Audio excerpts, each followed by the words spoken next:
हे महाराज जी, भगवान सब एक हैं, पर भक्त तो अलग अलग हैं प्रभु। और सभी भक्तों को अपनी अपनी प्रकृति के अनुरूप भगवान पसंद आते हैं। और जिसको भगवान का जो रूप पसंद आता है वह उसी रूप और उसी भगवान की कृपा की तारीफ करता है।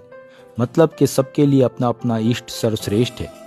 पर जब ऐसे भक्त को भी ये कहा जाए कि हम महाराज नीम करोली के भक्त हैं, तो उसके मन के और चेहरे के हाव भाव से साफ पता चलता है कि आपका भक्त होना, आपका दास होना अपने आप में विशेष है।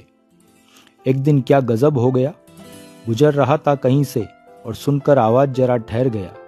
देखा ध्यान से, भक्तों की संगोष्ठी होते भाग मेरा भी चेत गया।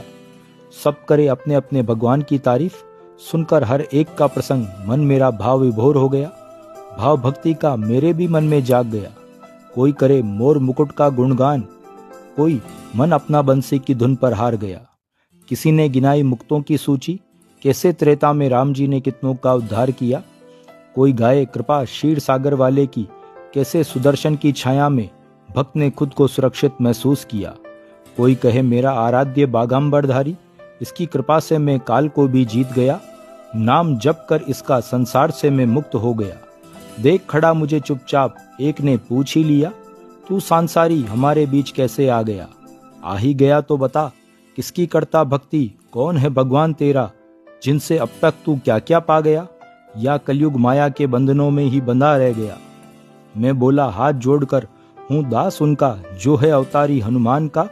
समझ तो गए ही होंगे आप कि दास में नीम करोरी का हो गया। सुनते ही सबने एक स्वर से कहा, तू तो बस जीत गया। कलयुग में भक्त होना इनका ही, पाप जन जन के नसा गया, सुख भक्त सब पा गया। जय नीम करोली महाराज जी।